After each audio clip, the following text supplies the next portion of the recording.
Welcome back to She's the Business podcast. I'm glad to have you here today. We're talking about the question, are high ticket offers dead? Like, should you be focusing on something high ticket for 2026, or should you double down on those low ticket offers? What's the best strategy? Well, that's what we're talking about today. Stay tuned and we'll be right back.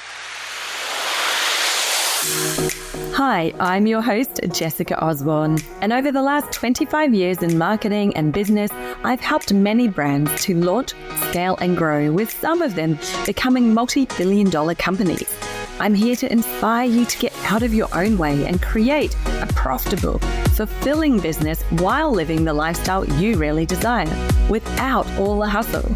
So I bring you She's the Business podcast, a unique blend of strategies, tactics, mindset, health, and spirituality, literally everything you need to be the successful leader of your dream business.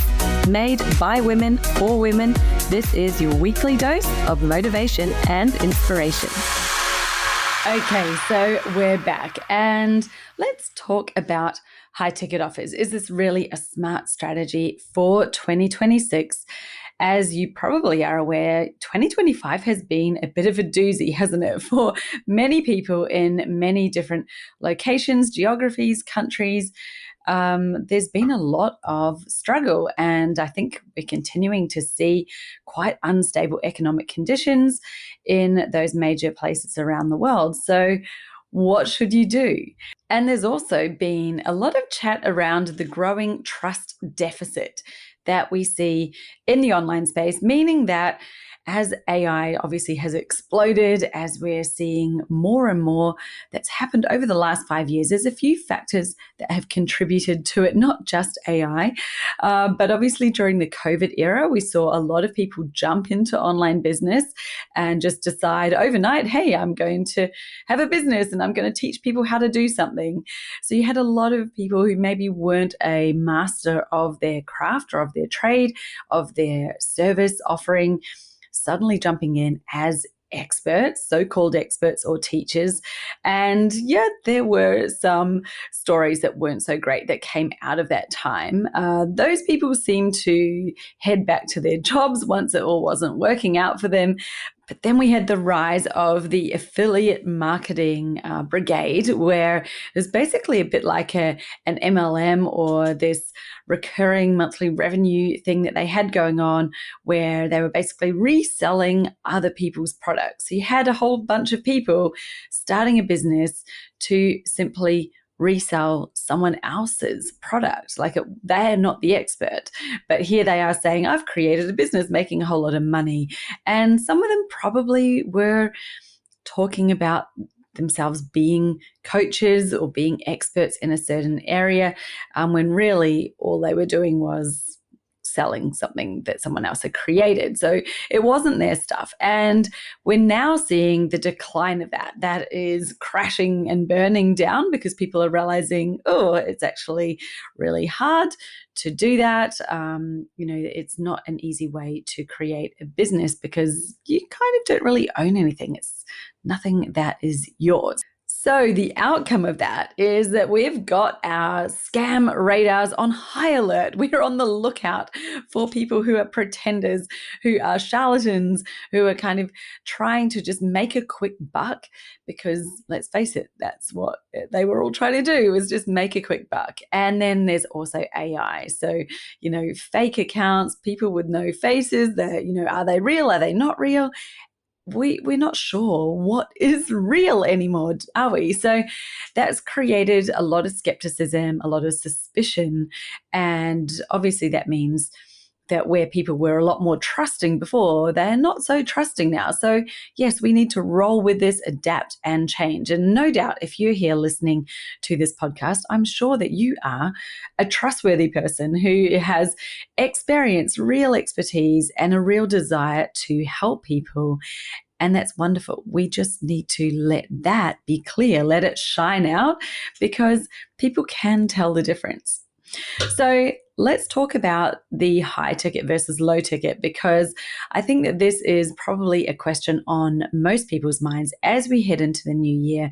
Maybe you've had some stuff that wasn't working so well this year, and people have been asking me, wow, should I just swap to something low ticket and get some sales that way? And it seems like an easy solution. It seems logical. If people aren't buying your one-to-one, should you just create a lower ticket program, a course, a membership, something that they will buy? And let's examine that, just the high versus low, before we get into any numbers or anything like that, just for a moment.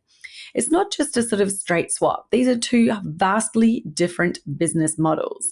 If you are in a higher ticket business model, you're probably selling one-to-one services or very high touch live interaction sort of group programs where the value is very high. It's a totally different business model to the low ticket, low touch. One of them is high volume and low cost. The other one is higher cost and low volume. Now, everything is different when it comes to that. The systems you use, your sales machine, you're not going to do one-to-one calls when you're selling something that is a low cost product, right? You want the high volume. So it's a giant decision to change. And I would like you to really take this, and I'd like you to think about this really carefully. Don't just go and swap and change everything in your entire business model thinking that that's going to be the solution to the problem, because what I believe is that that wasn't the issue. It's not the price that is the problem. And straight away, I know you're thinking, but it is because of the economy. Yeah, but look around you. Even in this economy, even in the world with all of this uncertainty and definitely some huge fluctuations of things that are going on, there are still an abundance of people with money to invest, who are serious, who are working, who are earning normally. So it's not like everyone is struggling. That's not the truth, even though what we might see on the media might suggest it. That's really not the case at all. Never has been. Even in the times of the greatest, the Great Depression and all of those things, where there literally was a worldwide lowering of income, of, spendable money that people had, there were still people making money. There were people who were leveraging that situation, and they had funds to invest, and that's exactly what they were doing. So even in those times, that there are people out there with money, and it's about tuning into that, right? First of all, telling your brain, who's worried about this, that, hey, it's okay. We're going to be okay.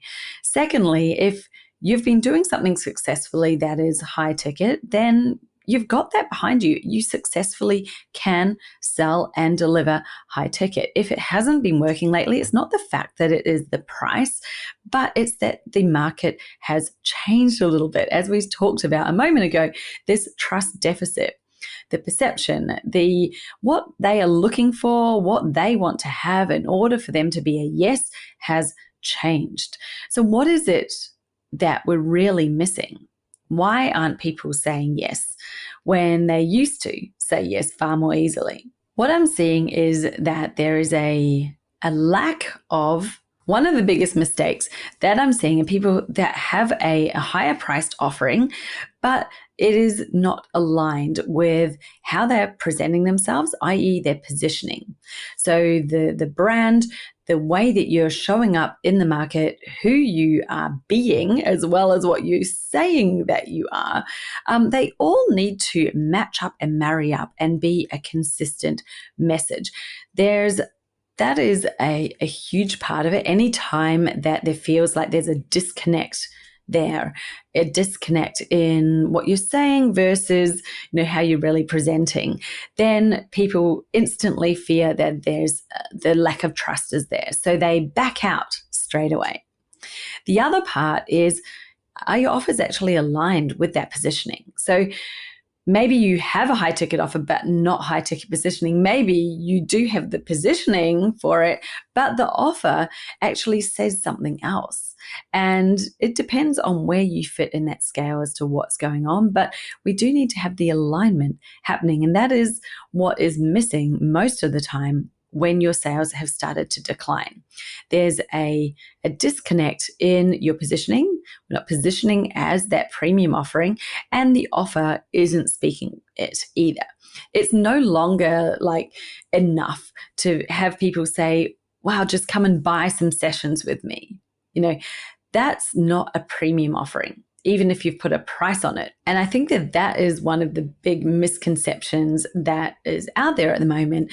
You have coaches who are saying, wow, that's really easy. Just like niche down or change your prices, change your prices to be more premium, to be more exclusive, more high ticket. But if you are just changing your prices and not actually changing how the offer is constructed, how it's pitched and positioned, then you're getting a disconnect, because it's not the price alone that makes something premium. It is all of the factors that come into it. There's really, I like to say, 5 core parts of your offer, but altogether there are 8 different things that I put together when we design an offer that will make your offer aligned and that will make your offer something that is easy for your ideal client to say yes to, no matter what the price is. Because price is relative. It's also subjective. Like someone's expensive is someone else's cheap. So what we need to do is understand all of these factors, and we build that in to your offer. So for 2026, heading in there into the new year, yes, absolutely. People are looking for quality offerings. They're looking for premium, because guess what? They have been burnt by buying something that is too low quality.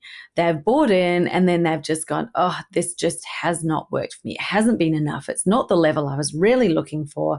That is frustrating. All of those people are looking for higher ticket, much more premium offerings. Yes, you need to have tangible outcomes. It's not just buying sessions of time with you. Tangible outcomes, it's aligned to your ideal client that obviously is a premium buyer. So let's get clear on, what that really means when it's niching. Niching down doesn't mean niching down. It's actually more like, let's get more specific. Let's actually decide, and this takes bravery and takes some decisions that might feel hard, but they are absolutely worthwhile when you make those decisions exactly who it is that this is for and tailor it for them with the tangible outcomes. That is the solution that you need, right? In order for it to work. Then what I like to say to my clients in Business Jam, when we've gone through those 2 pieces, you've got your premium positioning, you've got your offer that aligns with it. That is your core foundation. It's sort of like the cake that you've baked. Now we get to decorate it. So how are you putting this out there? How are you going to wrap this up and make it look so irresistible that they can't say no, that they're like, yes, I have to have it? Well, that's like the icing. That's the decoration that goes on the top of the cake. And then the method that you sell it is obviously your simple system for selling. So put these things in place. That is the exact steps that I've just shared with you that we go into in detail, step by step through inside Business Jam.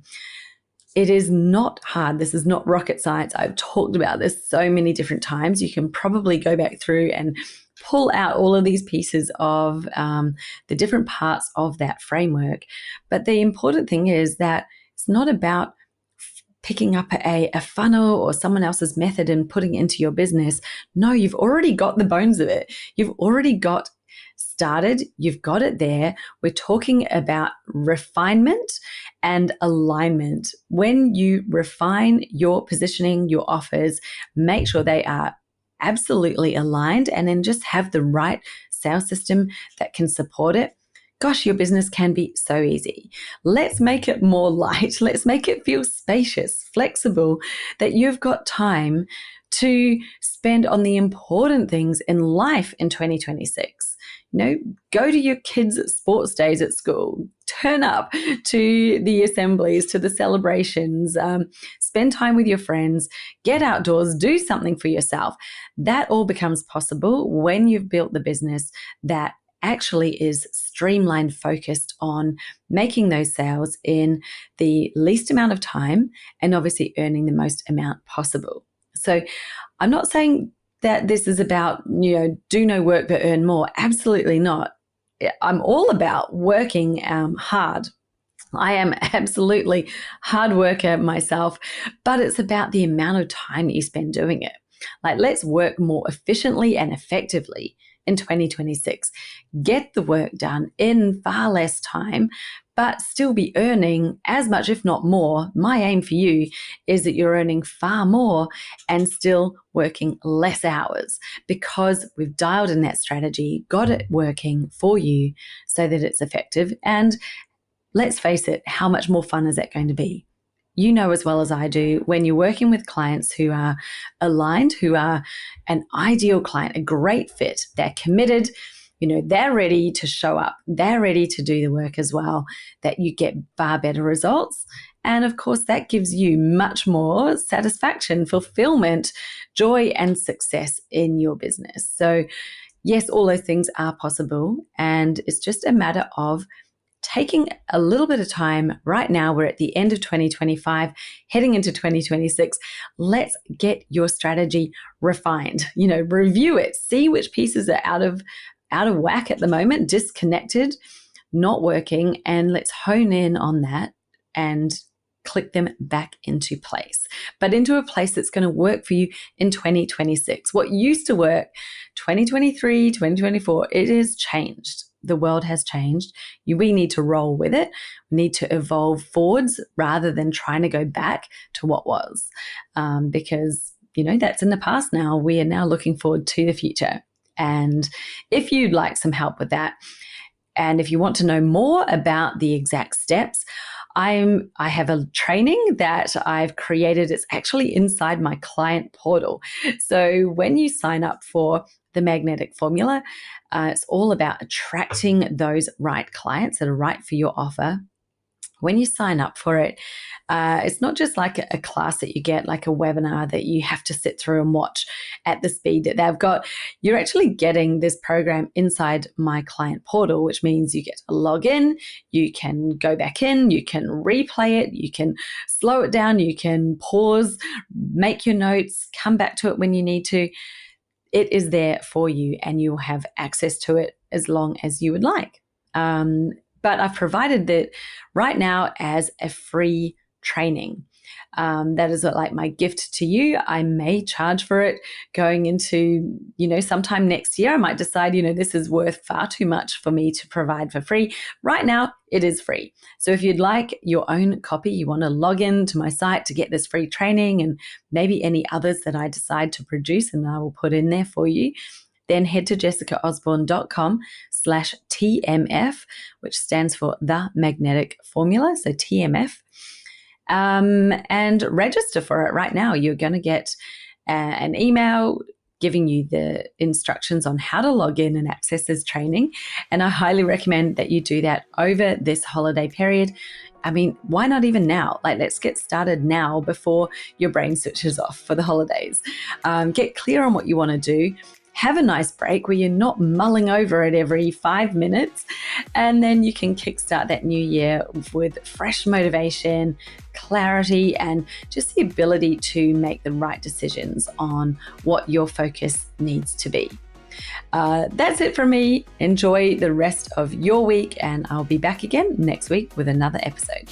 Are you struggling to find quality clients these days? Well, in this world of instant gratification and abundance of AI-produced content, it may be feeling harder than ever to attract the sort of clients who really value your expertise, are ready to show up, ready to commit and invest in getting the results that they actually want. But it's not just about guessing, and it's not about just creating more content hoping that something sticks. There is some specific things that you can do and need to have in your business in order to attract those sort of clients. and I'm sharing them with you in my training, my free training called The Magnetic Formula. So go and grab yourself a seat for this free class and let me show you what are these 5 key things you need to have in your business so that you end up with a stream of committed, high quality clients who are ready to invest, who help you have a very thriving, flourishing business that earns you over 6 figures a year, and you do it all in very easy part-time hours. Head over to jessicaosborne.com/TMF or drop below into the show notes, click on the link and grab yourself a seat for this free training while it still exists. I'll see you there.